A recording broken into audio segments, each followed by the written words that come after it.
It is a crucial bubble battle inside the Carrier Dome tonight, and right now Syracuse down by 3 against NC State. Wolfpack 35, Orange 32 at halftime here at OPP. At the half to break it all down, Drew Carter alongside Jackson Ajello and JD Raucci. And guys, it's a 3-point game in favor of NC State because Syracuse just can't defend at the buzzer, Jackson. Drew, total role reversal from last year. You look back, Tyler Lydon hit 3 straight threes in 3 straight games at the buzzer. This year, opposite. Yeah. 3 straight games, Syracuse has given up a last-second bucket, and really all it does is just kill any momentum they have going into the half. That's really the problem with these last-second buckets. Yeah. Last 2 games against Louisville and Wake Forest, remember, it was a bomb 3-pointer from the opponent, this time right to the basket, and the Wolfpack get one last bucket before the break. Let's take a look at some of the halftime numbers, though, from the first 20 minutes between Syracuse and NC State. Guys, only 32 points for the Cuse, but they're shooting it really well, JD.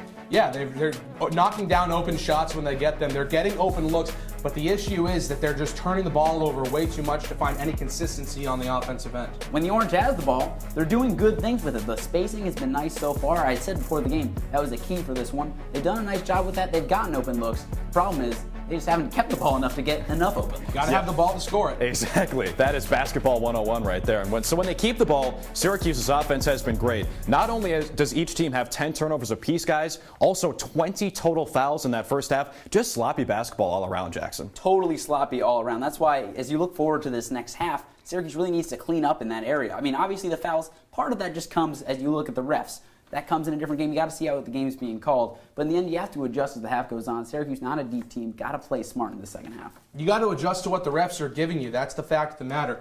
Refs are going to call what they're going to call. It's your job as a good Division I ACC basketball team to figure out, okay, the ref's going to call me for a foul here, or okay, I'm going to have a push-off here if you're Frank Howard and have a turnover. You got to adjust to what the refs are giving you. And Syracuse hasn't done a good enough job. Yeah, and it sort of makes you realize that you are watching 2 of the lower-tier teams in the ACC when you see some of these turnovers, JD. A couple of them have been ugly with Frank Howard, the forearm shiver. What's your key to the game for the second half, JD? My key to the game, you got to keep your hands active on the defensive end if you're Syracuse. Look, they forced 10 turnovers. Yeah, they turned the ball over 10 times, but they also forced 10 turnovers and scored 16 points off those turnovers. So when Syracuse is getting turnovers, getting the ball for themselves, they can get out in transition, get those easy open shots that maybe they wouldn't get otherwise. That's part of the reason that their shooting percentage is high, is because they're getting open looks off forced turnovers. That's definitely something to look out for. But as for me, I'm going with limiting the turnovers. We've talked about it all OPP at the half so far, so why not make it the key to the second half? Look, Syracuse has 10 turnovers so far in this half.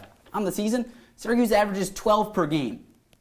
Come on. Syracuse needs to clean it up in the second half. You can't be 2 under your game average in the first half. You got to play much cleaner basketball if you're Syracuse, and forcing turnovers and limiting them can be a way to do that. Absolutely, and this is a big-time game for Syracuse. Both these teams on the outside looking in for the tournament, depending on how you look at it. Some people will tell you that NC State is in and Syracuse is out. Some people will tell you vice versa. So a massive matchup in the ACC tonight in the Dome. And right now, NC State on top of Syracuse, 35-32 at halftime. For Jackson Ajello and JD Raucci, I'm Drew Carter. Thanks so much for watching. We'll see you after the game.